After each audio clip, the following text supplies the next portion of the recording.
L'allergie alimentaire est une réaction anormale du système immunitaire qui assimile une protéine présente dans un aliment à un ennemi.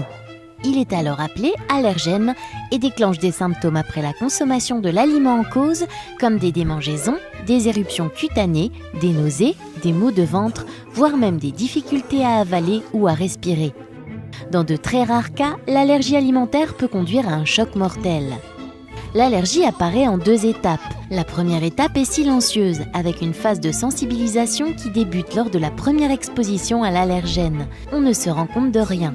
La deuxième étape est la phase de déclenchement. Les symptômes apparaissent lorsque l'aliment est une nouvelle fois consommé. Selon des études, on estime en France que 3,5% de la population est touchée, dont 8% d'enfants et 4% d'adultes. Les principaux aliments déclencheurs des allergies alimentaires chez l'enfant sont le lait, l'œuf, l'arachide et les fruits à coque. Certains aliments comme le poisson ou les crustacés peuvent également provoquer des réactions.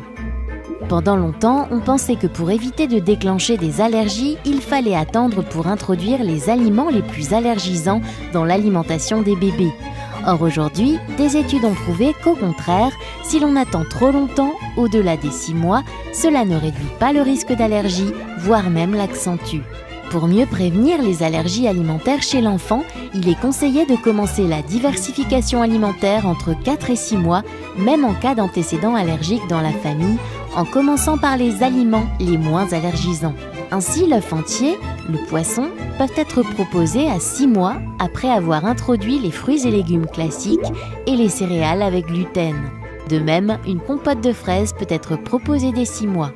Le kiwi, quant à lui, peut être proposé à partir de 8 mois. Sous forme cuite, dans un gâteau par exemple, les fruits à coque, l'arachide, peuvent être introduits plus tardivement, vers 1 an. Proposez à bébé des petites quantités de ces aliments allergènes entre 4 et 6 mois. À partir de 6 mois, vous pouvez introduire les œufs et le poisson. Pour éviter toute mauvaise surprise, il faut absolument apprendre à lire les étiquettes, car aujourd'hui les industriels précisent systématiquement tous les ingrédients présents dans leurs plats, y compris ceux sous forme de traces. Pour protéger les consommateurs, la réglementation européenne oblige d'indiquer clairement les aliments les plus allergisants. 14 catégories d'entre eux sont identifiées. On les appelle les ADO, allergènes à déclaration obligatoire. Par exemple, on retrouve entre autres les œufs et les produits à base d'œufs, le soja et les produits à base de soja, les poissons et les produits à base de poissons. Mais alors, comment gérer les allergies au quotidien ? Même si cela peut paraître compliqué au début, l'enfant doit pouvoir mener une vie la plus normale possible sans se sentir différent des autres enfants. Il s'agira d'apprendre à reconnaître les allergènes en lisant les étiquettes, en demandant des informations précises aux commerçants et aussi de prendre le temps de cuisiner vous-même. Il est possible de trouver des aliments de substitution ou des recettes adaptées. Heureusement, de nombreux sites officiels existent pour vous informer. Vous pouvez aussi contacter l'Association française pour la prévention des allergies. On trouve aussi des astuces sur les blogs de parents d'enfants allergiques ou de personnes allergiques. Et la cantine dans tout ça ? Ne vous inquiétez pas, il est très courant maintenant dans les écoles et les collectivités de mettre en place un projet d'accueil individualisé.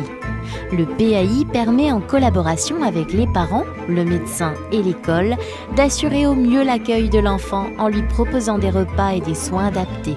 Ce PAI peut être aussi mis en place avec l'assistante maternelle afin de définir ensemble les bonnes habitudes alimentaires et la conduite à tenir en cas d'urgence.